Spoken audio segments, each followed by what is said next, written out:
نحمده ونصلي على رسوله الكريم اما بعد فاعوذ بالله من الشيطان الرجيم بسم الله الرحمن الرحيم رب اشرح لي صدري ويسر لي امري واحلل عقدة من لساني يفقهوا قولي۔ جنابت کے احکام۔ وجوب غسل کی حالت کو حالت جنابت کہتے ہیں۔ وجوب غسل یعنی جب غسل واجب ہو جاتا ہے تو اس حالت کو جنابت کہتے ہیں۔ جنابت کا لفظ جم سے، جم پہلو کو کہتے ہیں، بچنا۔ مندرجہ ذیل 4 حالتوں میں مسلمان مرد اور عورت پر غسل کرنا فرض ہو جاتا ہے۔ نمبر 1، جوش کے ساتھ منی خارج ہونے کے بعد، اس میں احتلام بھی داخل ہے، یعنی کوئی ایسا خواب آئے یا ویسے۔ نمبر 2، صحبت کے بعد یعنی سیکشل انٹرکورس کے بعد۔ نمبر 3، حیض کے بعد۔ نمبر 4، نفاس کے بعد یعنی بچے کی پیدائش کے بعد۔ اس میں یاد رکھیے کہ بہت سے لوگ پوچھتے ہیں کہ اگر خواتین انٹرنل چیک اپ کرواتی ہیں تو کیا اس سے غسل واجب ہوتا؟ تو کوئی غسل واجب نہیں ہوتا جب تک کہ ان 4 چیزوں میں سے کوئی چیز نہ ہو۔ صرف منی خارج ہونے سے بات نہیں، بلکہ جوش کے ساتھ منی خارج ہونے کے بعد غسل واجب ہوتا ہے۔ صحبت اور غسل جنابت۔ صحابہ کرام رضی اللہ عنہم کے درمیان غسل جنابت کا ایک مسئلہ زیر بحث آیا۔ ایک گروہ کہتا تھا کہ غسل صرف دخول پہ فرض ہو جاتا ہے، انزال شرط نہیں، یعنی واٹر ڈسچارج جو ہے وہ ضروری نہیں۔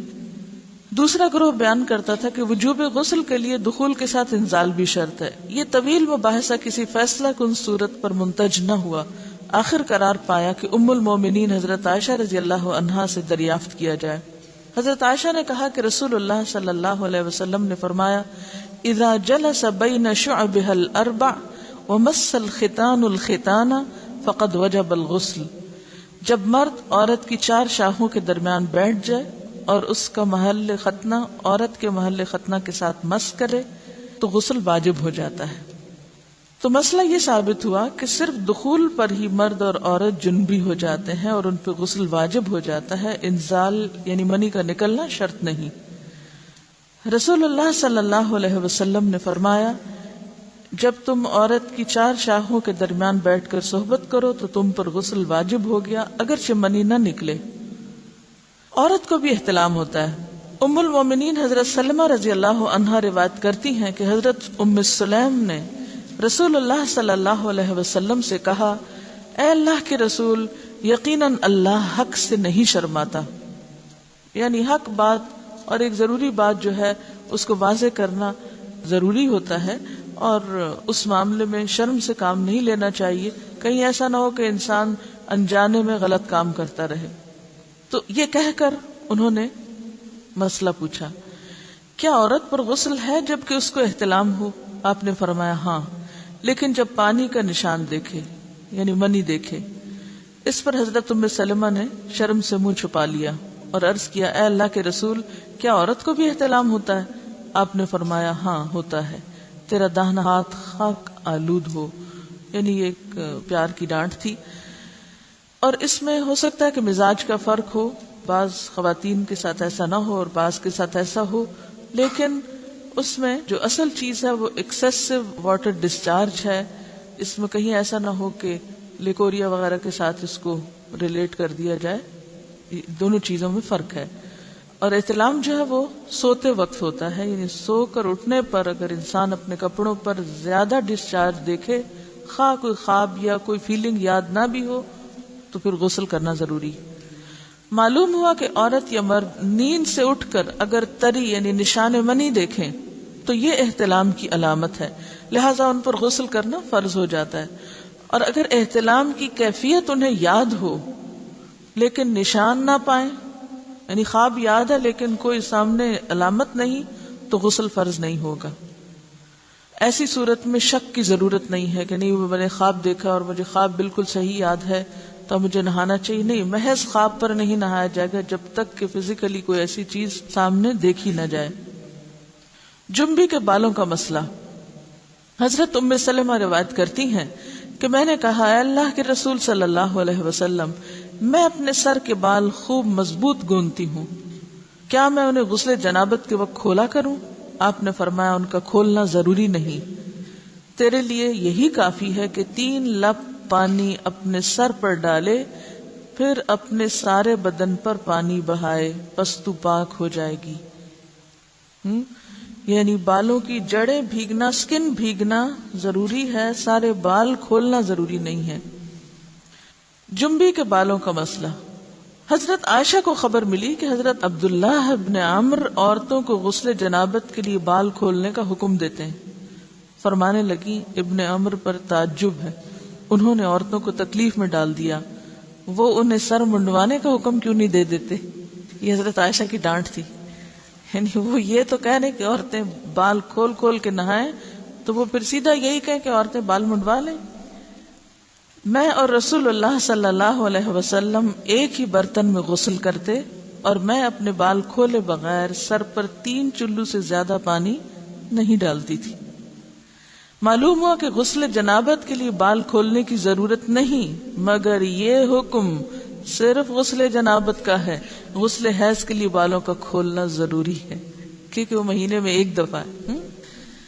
حضرت عائشہ سے روایت ہے کہ انہیں رسول اللہ صلی اللہ علیہ وسلم نے غسل حیض کے لیے فرمایا اپنے بال کھولو اور غسل کرو۔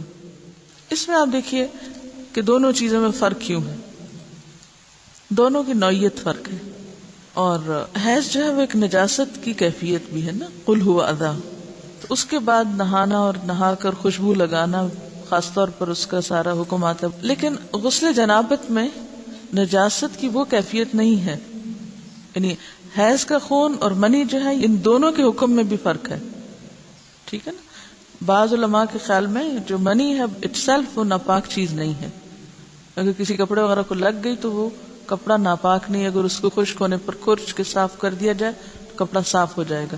لیکن خون حیض پر آپ صلی اللہ علیہ وسلم کیا فرمایا، چٹکیوں سے مل مل کے اس کو صاف کر کے دھوئے، تو ان دونوں میں بھی فرق ہے، لہٰذا ان دونوں کے بعد نہانے کے حکم میں بھی فرق ہے، ایک میں بال کھولے جائیں گے اور بال بھی دھوئے جائیں گے اور بالوں کی جڑیں بھی دھوئی جائیں گی، جبکہ دوسرے عام غسل جنابت میں بال کھولنا اور پورے بال دھونا شرط نہیں۔ بہت سی بچیاں ایسی جن کی شادی ہوتی ہے اور اس کے بعد انہیں ان مسائل کا پتہ نہیں ہوتا، یا تو پھر شرم کے بارے نہاتی نہیں، یا نہاتی ہیں تو پھر وہ پورے بال دھو دھو کے سکھانے میں اور ان چیزوں میں اتنا وقت ضائع کر دیتی ہیں کہ پھر بعضوں کا شوہر کی نافرمانی اور آپس کے تعلقات میں ٹینشن، لوگوں کا خوف۔ تو اگر دین کا صحیح مسئلہ پتا ہو تو انسان ان تمام مشقتوں سے بچ جاتا ہے اور ایک نارمل روٹین کی لائف گزار سکتا ہے۔ تو اس میں کیا، صرف 3 کپ پانی، 3 لپ پانی، یعنی 3 دفعہ کیوں کہ اگر ایک دفعہ ڈالنے سے پوری طرح نہیں بھیگا، آپ یہ بھی کر سکتے ٹیپ کے آگے سر کر کے، تو ساری اسکن جو ہے سر کی اس کو آپ گیلا کر لیں، پیچھے سے بال جو ہیں اگر لمبے ہیں تو ان کو ایک طرف کر دیں تاکہ پورے بال نہ دھونے پڑے، نہ سکھانے پڑے اور نہ خشک کرنے پڑے، اور باقی جسم پہ پانی بہا لیں۔ دوسری صورت یہ ہے کہ مگ میں پانی لے کے تو اس کو آپ تھوڑا تھوڑا کر کے پورے کو ایک دفعہ کریں، پھر اس کے بعد دوبارہ کریں، اور تیسری دفعہ رول کر کے بالوں کو پیچھے سے شاور کیپ ڈال لیں اور باقی جسم پھر دھو لیں۔ شاور کیپ سے کیا ہوتا ہے عام طور پر کہ پیچھے کے جو سارے لمبے بال ہیں پھر وہ نیچے گر کے گیلے نہیں ہوتے، وہ آپ کے سر پہ ہی ٹک جاتے ہیں۔ تو سر کی اسکن دھوئیں اور بالوں کو جوڑے کی شکل میں باندھ کے اوپر شاور کیپ پہن کے پھر باقی جسم کو اچھی طرح دھو لیں۔ تو اس میں آپ دیکھیں کہ جب بالکل سر کے سکن کا حصہ ہی تر ہوگا، اور یہ 3 دفعہ کرنا ہوگا، ایک دفعہ سے نہیں کام چلے گا، 3 دفعہ کرنا تاکہ کوئی بھی بال برابر جگہ سکن کی خشک نہ رہ جائے۔ تو اس سے کیا ہوگا کہ جتنا کم بال گیلے ہوں گے اتنے کم دیر میں ان کو خشک بھی کیا جا سکتا ہے، اور کسی بھی مشقت کے بغیر انسان نماز پڑھ سکتا ہے۔ جنبی سے میل جول اور مصافحہ جائز ہے۔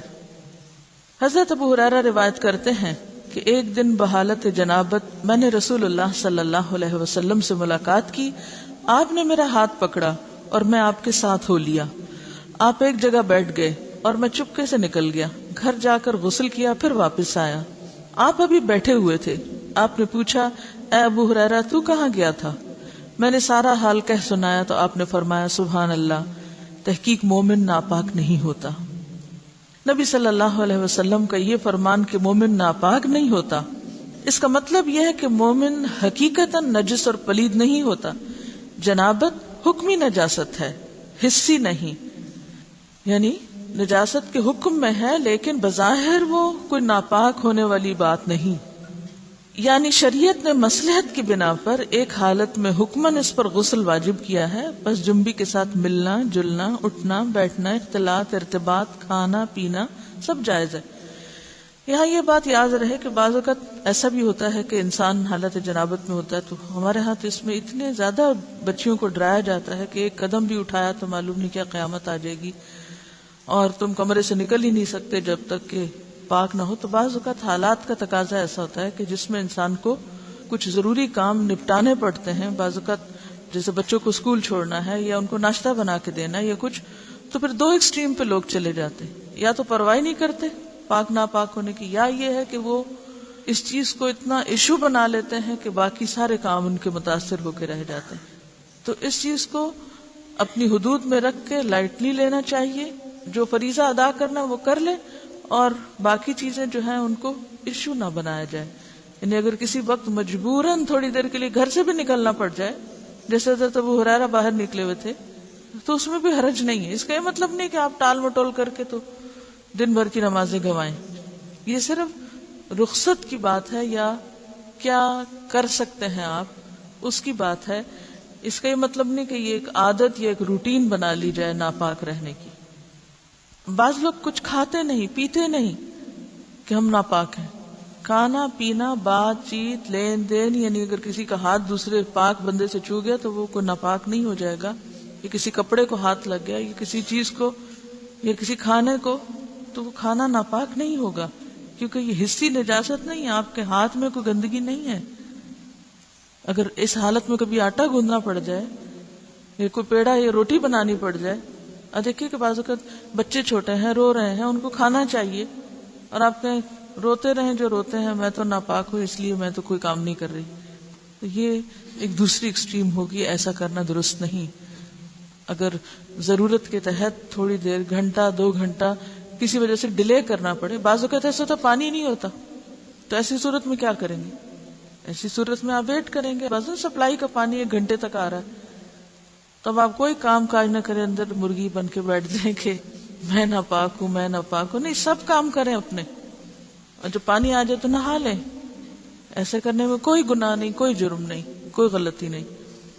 رسول اللہ صلی اللہ علیہ وسلم نے ایک انصاری کو بلایا، جب وہ آیا تو اس کے سر کے بالوں سے پانی ٹپک رہا تھا۔ آپ نے پوچھا شاید تم جلدی میں نہائے ہو؟ اس نے کہا ہاں اے اللہ کے رسول۔ آپ نے فرمایا حالت جنابت میں اگر کسی سے فوری ملنا ہو اور نہانے میں دیر لگے تو وضو کرنا ہی کافی۔ حضرت عمر نے آپ سے پوچھا میں رات کو جنبی ہوتا ہوں تو کیا کروں؟ آپ نے فرمایا کہ تم اپنے ذکر کو دھو ڈالو اور وضو کرو اور سو جاؤ۔ رسول اللہ صلی اللہ علیہ وسلم جب حالت جنابت میں کھانا یا سونا چاہتے تو نماز کے وضو کی طرح وضو کر لیتے۔ نبی صلی اللہ علیہ وسلم نے فرمایا جو کوئی اپنی بیوی سے صحبت کرے اور پھر دوبارہ کرنا چاہے تو اسے چاہیے کہ دونوں کے درمیان وضو کرے۔ آپ نے غور کیا ہوگا کہ طہارت کے مسائل بہت تفصیل کے ساتھ اور اپنے اندر بہت ڈیٹیلز رکھتے ہیں، اور بہت سے موضوعات ایسے ہیں کہ جو انسان کی ظاہری زندگی نہیں بلکہ اس کی نجی اور ذاتی زندگی سے متعلق بھی ہیں، لیکن اس طرح پبلکلی ان کو پڑھانا اور ان کو سکھانا یہ بھی ایک ضرورت ہے، کیونکہ آپ صلی اللہ علیہ وسلم نے انصار کی خواتین کی تعریف کی کہ انصار کی خواتین کتنی اچھی ہیں جنہیں حیا دین کا علم حاصل کرنے سے نہیں روکتا۔ تو سوال یہ پیدا ہوتا ہے کہ آخر اتنی تفصیلات کیوں؟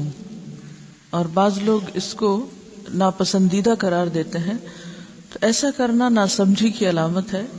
ہم دیکھتے ہیں کہ انسان اگر اللہ کے بتائے ہوئے طریقے کے مطابق زندگی بسر کرتا ہے تو اس میں خیر ہی خیر ہے، اور وہ صرف خیر اس کی اپنی ذات تک نہیں رہتی، بعض اوقات دوسروں کی بھلائی کا ذریعہ بھی بن جاتی۔ یہاں کسی نے ایک واقعہ لکھ کر بھیجا ہے کہ کسی ویسٹرن کنٹری میں کوئی مسلمان بچہ پڑھتا تھا، تو وہ اپنے کپڑوں کو دھونے کے لیے کسی انگریز عورت کو دیتا تھا، یعنی لانڈری کسی کے ذریعے کرواتا تھا۔ تو ایک دن اس عورت نے طالب علم سے کہا کیا آپ میرے کام سے مطمئن نہیں؟ آپ کے خیال میں کیا میں کپڑے اچھی طرح نہیں دھوتی؟ طالب علم نے اس کی بات سن کر کہا کیوں نہیں، مجھے یقین ہے کہ آپ اچھی طرح کام کرتی ہیں۔ یہ سن کر وہ بولی پھر آپ خود ہی اپنے کپڑے کیوں دھو کر مجھے دیتے ہیں؟ یعنی کپڑوں کے داغ وغیرہ کیوں دھو کر مجھے دیتے ہیں؟ طالب علم نے انکار میں سر ہلایا کہ میں بھلا کپڑے دھو کر کیوں دوں گا؟ عورت نے کہا کہ پھر کیا وجہ ہے کہ مجھے دوسروں کے کپڑوں پر جا بجا گندگی کے دھبے نظر آتے ہیں لیکن آپ کے کپڑوں پر کوئی ایسا دھبا نہیں ہوتا۔ اس کے پوچھنے میں واضح حیرت تھی۔ نوجوان مسکرایا اور بولا، اب بات سمجھ میں آتی ہے، اب میں آپ کو بات سمجھا دیتا ہوں، یعنی اب میری سمجھ میں بات آئی ہے کہ آپ کا اشارہ کس طرف ہے۔ میں مسلمان ہوں، میرا دین مجھے پاک صاف رہنے کا حکم دیتا ہے، میری شلوار یا پینٹ وغیرہ پر پیشاب کا چھینٹا بھی لگ جائے تو میں نماز نہیں پڑھ سکتا، لہٰذا اگر کوئی ایسی چیز ہو تو مجھے اسے خود دھونا پڑتا ہے اور اسے دھو کر پاک کرتا ہوں، لہٰذا جب میں کپڑے اتارتا ہوں تو یہ کپڑے پاک اور صاف ہوتے ہیں، یعنی داغ دھبوں سے محفوظ ہوتے ہیں۔ تو اس نے حیرت سے پوچھا کہ تمہارا دین اتنی چھوٹی چھوٹی باتوں کی بھی تعلیم دیتا ہے؟ نوجوان نے کہا، ہاں، ہمارے رسول صلی اللہ علیہ وسلم نے ہمیں یہ حکم دیا ہے کہ ہم جب بیت الخلاء میں جائیں تو دعا پڑھیں، جب باہر آئیں تو دعا پڑھیں، کپڑے پہنوں تو دعا پڑھوں، کھانا کھا کر فارغ ہو کر گھر سے نکلتے وقت، سوتے جاگتے وقت، زندگی کے ہر کام یا ہر موقع پر ہمارے رسول نے ہمیں دعائیں سکھائی ہیں۔ اور اس کے ساتھ ہی یہ کہ ان تمام باتوں کے ادب آداب بھی سکھائے ہیں۔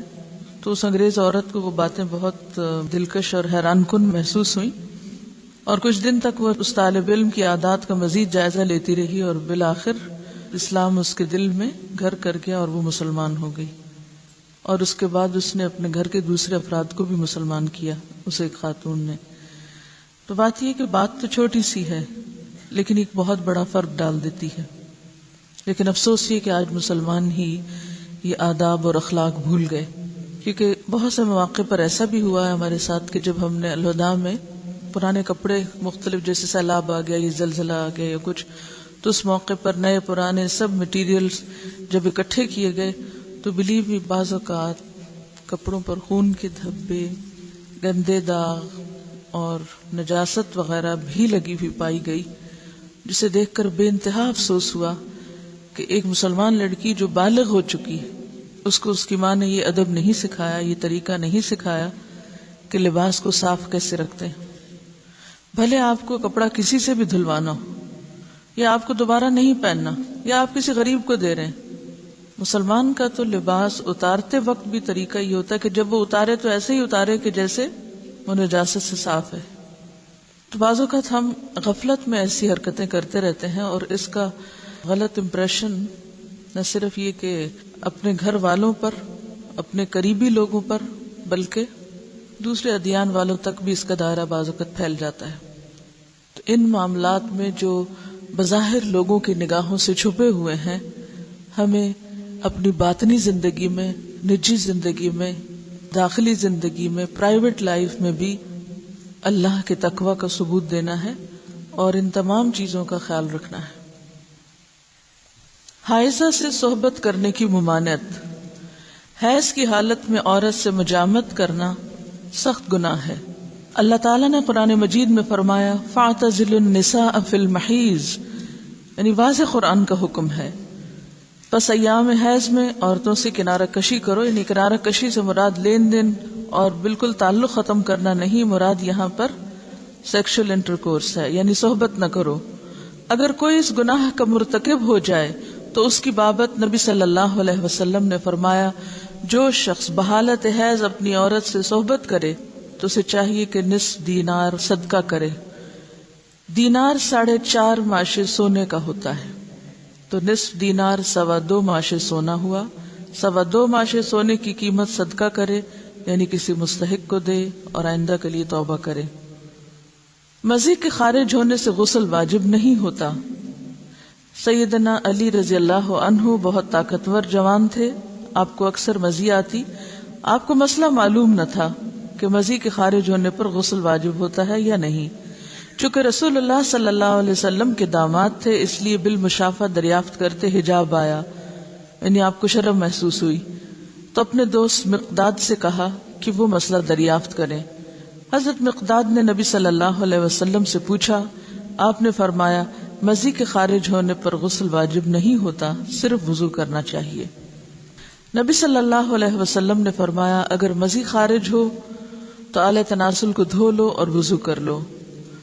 نیز فرمایا اور کپڑے پر جہاں مزی لگی ہو ایک چلو پانی لے کر چھڑک لینا کافی ہے. اب اس میں یہ جو مختلف ٹرمز استعمال ہو رہی ہیں ان میں فرق کیا ہے، یعنی مزی اور منی کا فرق کیا ہے؟ مزی اس چپکتے ہوئے لیسدار پانی کو کہتے ہیں جو شہوت کے وقت ذکر کے سرے پر نمودار ہوتا ہے، یعنی کہ جو اچھل کر نہیں نکلتا بلکہ ویسے ہی ویٹنس ہوتی. اور منی عضو مخصوص سے لذت اور جوش کے ساتھ ٹپک کر خارج ہونے والا سفید مادہ ہوتا ہے جس سے انسان پیدا ہوتا ہے. اس کے خروج سے آدمی پر غسل فرض ہو جاتا ہے. ودی وہ گاڑھا سفید پانی جو پیشاب سے قبل یا بعد خارج ہوتا ہے، اس کے نکلنے پر غسل کرنا ضروری نہیں. یا اسی طرح لیکوریا بھی اس میں آ جاتا ہے. جن عورتوں کو سفید رطوبت یعنی لیکوریا کی شکایت ہوتی ہے اس سے بھی غسل لازم نہیں ہوتا، حسب معمول نمازیں ادا کرنی چاہیے. لیکوریا کا جو سیکریشن ہے اگر وہ کپڑے پر لگ جائے تو اسی طرح چلو بھر پانی سے اس کو صاف کر لینا چاہیے. حائضہ کو چھونا اور اس کے ساتھ کھانا جائز ہے. حضرت انس رضی اللہ عنہ روایت کرتے ہیں کہ جب عورت حیض سے ہوتی تو یہودی اس کے ساتھ کھاتے پیتے نہیں تھے، تو رسول اللہ صلی اللہ علیہ وسلم نے فرمایا حائضہ سے ہر کام کرو سوائے جماع کے، یعنی حائضہ سے کھانا پینا، اٹھنا بیٹھنا، ملنا جلنا، اسے چھونا، بوس و کنار وغیرہ سب جائز ہے سوائے مجامت کے. حضرت عائشہ روایت کرتی ہیں کہ رسول اللہ صلی اللہ علیہ وسلم مجھے حالت حیض میں ازار باندھنے کا حکم دیتے سو میں ازار باندھتی.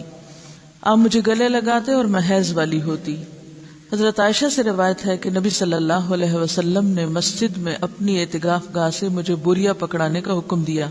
رگ، بوریا کیا ہوتا ہے؟ رگ یعنی کپڑے کا پیس، یہ جے نماز جیسے ہوتی. میں نے کہا میں حائضہ ہوں. آپ نے فرمایا تیرا حیض تیرے ہاتھ میں نہیں ہے. اور اس حدیث سے لا علمی کی بنا پر آج تک لوگ تسبیح کو ہاتھ نہیں لگانا، جے نماز کو ہاتھ نہیں لگانا، جے نماز پہ بیٹھنا نہیں، اور اگر حالت حیض میں کوئی کپڑے پہنے تو دوبارہ نہیں پہن کے نماز ان میں پڑھنی، یا یہ کہ بستر کی چادریں وغیرہ دھونا ہے، یا اور بہت سے تردد کیے جاتے ہیں. تو یہ سب خود ساختہ باتیں ہیں، ان کی کچھ حقیقت نہیں. حضرت عائشہ سے روایت ہے کہ نبی صلی اللہ علیہ وسلم میری گود کو تکیہ بنا کر قرآن حکیم کی تلاوت کرتے تھے حالانکہ میں حائضہ ہوتی. اب یہاں بھی آپ دیکھیے بہت سی خواتین پوچھتی ہیں کہ کیا ہم اس حالت میں قرآن کی مجلس میں شریک ہو سکتے ہیں یا نہیں، وہاں بیٹھ سکتے ہیں یا نہیں. تو آپ دیکھیے کہ آپ صلی اللہ علیہ وسلم حضرت عائشہ کی گود میں سر رکھ کے قرآن پڑھتے جبکہ حضرت عائشہ حیض سے ہوتی. حائضہ کے قرآن پڑھنے کی کراہت.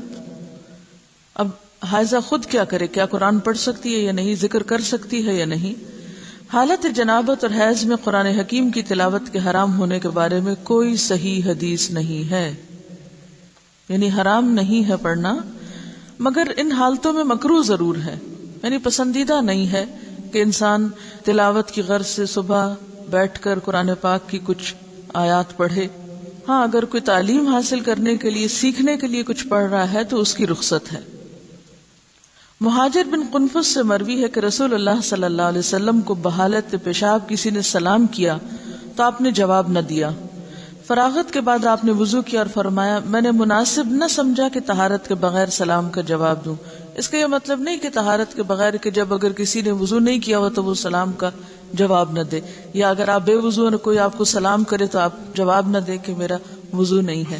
اس سے مراد یہ کہ عین اس حالت میں کہ جب انسان ٹوائلٹ میں بیٹھا ہوا ہو اور اس کے جسم سے کچھ نکل رہا ہو اور کوئی سلام کرے اور وہ ساتھ ہی سلام کا جواب دینا شروع کر دے تو اس حالت میں دینا جائز ہے.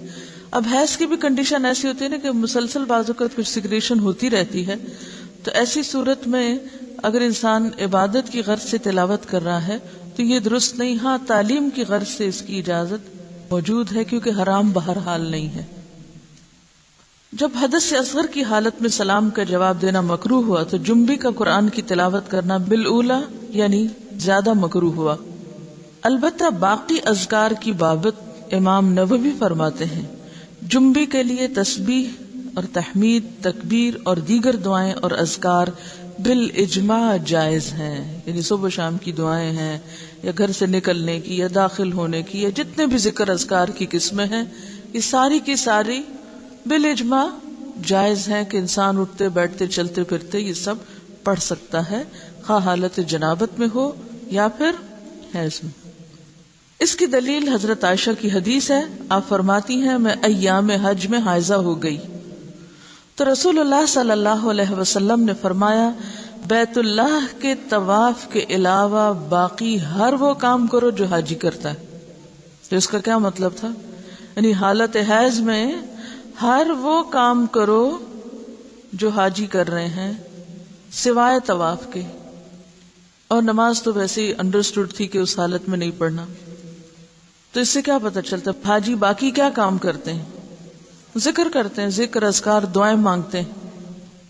اور بہت سی خواتین حج پہ جاتے ہوئے کیا ہم ٹیبلٹس لے لیں، کیا ہم، تو یہ فطرت کے نظام میں مداخلت ہے۔ جب رخصت ہے سب دعائیں وغیرہ آپ پڑھ سکتے، صرف طواف نہیں کر سکتے تو پاک ہو کے کر لیں، لیکن کوئی بھی ان نیچرل طریقہ اختیار نہ کریں کہ جس سے آپ کا جسم بوجھل ہو جائے، آپ سست ہو جائیں اور آپ دعائیں مانگنے کے بھی قابل نہ ہوں۔ کیونکہ بہت سی خواتین ایسی ہوتی ہیں کہ جب ان کے سسٹم میں کوئی بھی گڑبڑ ہوتی ہے تو پھر وہ مینٹلی، ایموشنلی، فزیکلی ہر لحاظ سے تھک جاتی ہیں۔ تو بجائے اس کے کہ آپ سارا حج کا عرصہ ایک کربناک کیفیت میں گزاریں جس میں آپ کی کسی عبادت میں کوئی خشوع نہ ہو، تو بہتر ہے کہ جو چیز اللہ نے لکھ دی ہے وہ اپنے وقت پر ہو، اس دوران صرف طواف سے اجتناب کیا جائے اور باقی سب کام ذکر اذکار جو بھی رمی کرنا ہے، وقوف عرفات ہے، سب کچھ اپنے طریقے کے مطابق کیا چلا جاتا رہے۔ پہلے سعی کا علاقہ جو تھا، سعی کی اجازت تھی لیکن اب سعی بھی مسجد میں آ گئی، مسعی بھی مسجد میں آ گئی، تو جہاں سے مسجد شروع ہوئی وہاں سے داخلہ بند ہو گیا، الا عابری سبیل، کہ کوئی آپ کو گزرنے کی ضرورت پیش آئی یا اندر کوئی بیٹھا ہوا اس کو بلانا ہے تو وہ گزر کے دے کے واپس آ جائے، بیٹھے نہیں، گزرنے کی اجازت ہوتی ہے مسجد۔ حضرت ام عطیہ رضی اللہ عنہا فرماتی ہیں کہ رسول اللہ صلی اللہ علیہ وسلم نے حیض والی عورتوں کو بھی عید کے روز عیدگاہ جانے کا حکم دیا تاکہ وہ لوگوں کی تکبیروں کے ساتھ تکبیریں کہیں۔ تو تکبیر میں بھی کیا ہے؟ اللہ کا ذکر ہے، اور ان کی دعا کے ساتھ دعا کریں لیکن نماز نہ پڑھیں۔ تو جو چیز بصراحت ممنوع ہے وہ کیا ہے؟ نماز اور طواف، باقی کچھ بھی ممنوع نہیں، یعنی عبادات میں سے۔ حضرت عائشہ فرماتی ہیں کہ رسول اللہ صلی اللہ علیہ وسلم ہر حال میں اللہ کا ذکر کرتے تھے۔ ان احادیث سے ثابت ہوا کہ حائضہ اور جنبی ذکر اذکار کر سکتے ہیں، ٹھیک ہے۔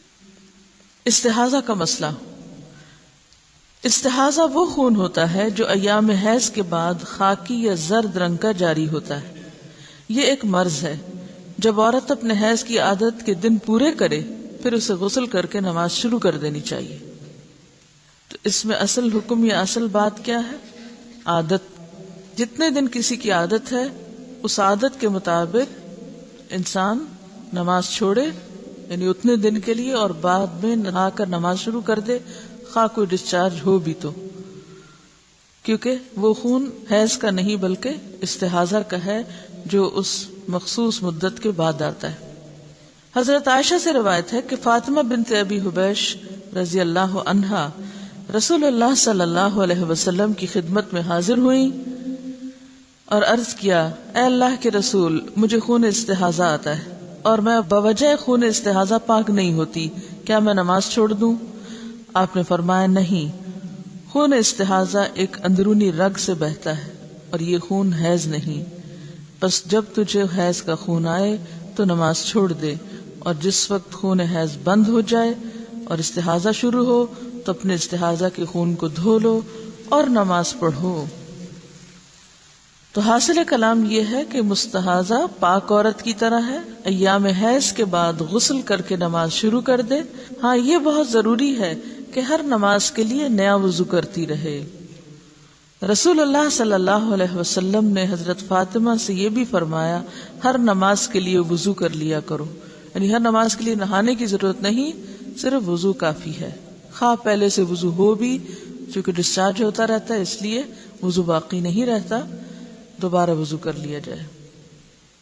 خون حیض بلوغت کی علامت ہے، اگر یہ عادت کے مطابق آئے تو یہ صحت کی علامت ہے، اس کے برعکس استحاضہ بیماری کی علامت ہے۔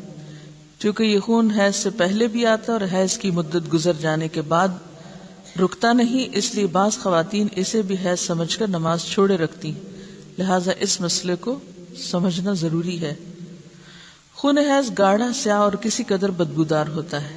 جب اس کی مدت ختم ہوتی ہے تو خاکی یا زرد رنگ کی رطوبت خارج ہوتی ہے، مگر وہ حیض نہیں ہوتی، جبکہ خون استحاضہ پتلا اور زرد رنگ کا ہوتا ہے۔ یہ الگ بات ہے کہ عادت کے دنوں میں کبھی فلو زیادہ ہوتا ہے اور کبھی کم ہوتا ہے، لیکن اپنے مقرر وقت پر انقطاع بھی ہو جاتا ہے۔ انقطاع الدم یعنی سب ختم ہو جاتا ہے اور وائٹ ڈسچارج شروع ہو جاتا ہے۔ تو پاکی کب ہوتی ہے؟ جب خون حیض کے ختم ہونے کے بعد وائٹ ڈسچارج شروع ہو۔ اگر خاتون حیض اور استحاضہ کا فرق پہچانتی ہے تو اس کے مطابق عمل کرے گی، یعنی حیض کے آنے پر نماز چھوڑے گی اور حیض کے بعد استحاضہ کے دوران ہر نماز کے لیے الگ وضو کر کے نماز ادا کرے گی۔ اگر اسے دونوں خونوں کی پہچان نہیں، البتہ حیض اسے عادت کے مطابق آتا ہے، تو وہ عادت کے دنوں میں نماز ترک کرے گی اور ان کے بعد جو خون آئے گا اسے استحاضہ سمجھے گی۔ اب اس میں مشکل یہ ہے نا کہ ہر عورت کی عادت فرق ہے، اس لیے اس میں کوئی مفتی کچھ نہیں بتا سکتا، خود ہی اس کا تعین کرنا پڑے گا کہ کن دنوں میں عادت بدل جاتی، کیونکہ عورت کی صرف یہ نہیں کہ اس کو خون کے رنگ سے آپ پہچانیں گے، اس میں دیکھا یہ جائے گا کہ آپ کی اپنی جسمانی کیفیت کب بدلتی ہے، کیونکہ استحاضہ کے خون میں جسمانی کیفیت اتنی متاثر نہیں ہوتی، جبکہ حیض کے دنوں میں اس سے پہلے یا اس کے بعد مزاج پر بھی فرق پڑتا ہے۔ تو مزاج کی تبدیلی سے اور خون کے رنگ کی تبدیلی سے یا اس کیفیت سے یا اس کے زیادہ یا کم ہونے سے بھی حیض اور استحاضہ کو آپس میں الگ الگ سمجھا جا سکتا ہے۔ اگر اسے دونوں خونوں کی پہچان نہیں اور حیض بھی عادت کے مطابق نہیں آتا، اب ایک اور مسئلہ تیسرا، نہ حیض کی پہچان ہے اور نہ ہی عادت کا پتہ چلتا ہے، یعنی دن کے مقرر ہونے کی سمجھ ہی نہیں آتی، تو وہ اپنی قریبی رشتہ دار خاتون جو مزاج اور عمر میں اس جیسی ہو، مثلا بہن وغیرہ، اس کی عادت کے مطابق عمل کرے گی حتیٰ کہ اسے پہچان ہو جائے اور اس کی اپنی عادت بن جائے، پھر قیاس کرنا پڑے گا۔ حائضہ کو نماز اور روزے کی ممانعت۔ رسول اللہ صلی اللہ علیہ وسلم نے فرمایا، جب عورت حیض سے ہوتی ہے تو نماز پڑھتی ہے نہ روزہ رکھتی ہے، یعنی نہ نماز پڑھتی ہے نہ روزہ رکھتی ہے۔ ایک عورت معاذہ نے حضرت عائشہ سے دریافت کیا، کیا وجہ ہے کہ حائضہ عورت روزے کی قضا تو دیتی ہے نماز کی نہیں دیتی؟ حضرت عائشہ نے فرمایا، رسول اللہ صلی اللہ علیہ وسلم کے زمانہ میں ہمیں حیض آیا کرتا تھا تو ہمیں روزے کی قضا کا حکم تو دیا جاتا مگر نماز کی قضا کا حکم نہیں دیا جاتا تھا۔ یہ ہے صرف وجہ۔ نفاس کا حکم، بچے کی پیدائش کے بعد جو خون آتا ہے اسے نفاس کہتے ہیں۔ حضرت ام سلمہ فرماتی ہیں کہ نفاس والی عورتیں رسول اللہ صلی اللہ علیہ وسلم کے زمانے میں 40 دن بیٹھا کرتی تھی، یعنی نماز نہیں پڑھتی تھی۔ اکثر صحابہ اور تابعین کے نزدیک نفاس کے خون کی زیادہ سے زیادہ مدت 40 دن ہے۔ اگر 40 روز کے بعد بھی خون جاری رہے تو اکثر اہل علم کے نزدیک وہ خون استحاضہ ہے جس میں عورت ہر نماز کے لیے وضو کرتی ہے۔ نفاس کی کم از کم مدت کی کوئی حد نہیں۔ اچھا یہ بھی یاد رہے کہ بعض خواتین کو نفاس کا عرصہ ختم ہوتے ہی پھر پیریڈ شروع ہو جاتے ہیں، تو ایسی صورت میں اگر دن اوپر چلے جائیں اور پیریڈز کی واضح علامات ہر ایک کو اپنی عادت پتہ ہوتی ہے تو اس کے مطابق پھر وہ چھوڑ سکتی ہے۔ حضرت انس فرماتے ہیں نفاس کی مدت 40 دن ہے، الا یہ کہ خون پہلے ہی بند ہو جائے، کیونکہ بعض لوگوں کو بچے کی ولادت کے بعد کسی قسم کا کوئی خون نہیں آتا تو وہ پہلے دن سے ہی نماز پڑھیں گی، کچھ لوگوں کو 3 دن تک، کچھ کو 7 دن، کچھ 10 دن، کچھ 1 مہینہ، کچھ پورے 40 دن، کبھی زیادہ کبھی کم۔ تو پھر ان معاملات میں دیکھا کیا جائے گا، کوئی کتاب یا اپنا آپ؟ ہر ایک کو اپنی عادت خود دیکھنی پڑے گی۔ ٹھیک۔ حضرت انس فرماتے ہیں نفاس کی مدت 40 دن ہے، الا یہ کہ خون پہلے ہی بند ہو جائے۔ امام شافعی فرماتے ہیں اگر عورت کو ولادت کے بعد خون آتا ہی نہیں تو اس پر ضروری ہے کہ وہ غسل کرے اور نماز پڑھے۔ نفاس اور حیض کے خون کا حکم ایک جیسا ہے، یعنی ان حالات میں نماز، روزہ اور جماع منع ہے۔ رسول اللہ صلی اللہ علیہ وسلم ایام نفاس کی نمازوں کی قضا کا حکم نہیں دیتے تھے۔ ٹھیک ہے۔ آپ نے یہ سنا ہوگا نا کہ خون حیض کی اقصی مدت یعنی زیادہ سے زیادہ مدت 10 دن ہے. تو یہ قیاس ہے، یعنی ایک اندازہ کیا گیا. آپ دیکھیے کہ فقہا کس طرح اجتہاد کیا کرتے تھے. جب یہ مسئلہ سامنے آیا تو مختلف عورتوں کی عادت معلوم کرائی گئی. کم سے کم کتنا ہوتا ہے، زیادہ سے زیادہ کتنا ہوتا ہے. پتہ چلا کہ کم سے کم اتنا اور زیادہ سے زیادہ اتنا، تو لہٰذا یہ 10 دن وہاں سے چلے. نبی صلی اللہ علیہ وسلم نے کوئی 10-12 دن نہیں بتائے. اصل بات عادت کی ہے کہ کتنے دن آپ کی عادت. ڈی این سی کے بعد بھی جو خون ہوتا ہے وہ بھی نفاس میں شمار ہوگا. اس میں بھی کمی بیشی ہوتی ہے. بعض اوقات ایسا بھی ہوتا ہے کہ جتنے مہینے کا بچہ تھا اتنے مہینے کے جو پیریڈز کے دن ہیں اس کے برابر بھی آتا ہے، اور بعض عورتوں کو اس سے کم و بیش. ان کا سوال یہ ہے کہ نفاس میں شروع میں زیادہ بلیڈنگ ہوتی ہے، اس کے بعد آہستہ آہستہ کم ہو جاتی ہے، اور پھر تھوڑے دن میں زیادہ ہو جاتی ہے، پھر کم ہو جاتی ہے. تو کیا یہ سارا عرصہ نفاس ہوگا؟ یہ سارا عرصہ نفاس ہوگا جب تک کہ وائٹ ڈسچارج نہ شروع ہو جائے. وآخر دعوانا ان الحمد للہ رب العالمین. سبحانک اللہم وبحمدک نشہد ان لا الہ الا انت نستغفرک ونتوب الیک.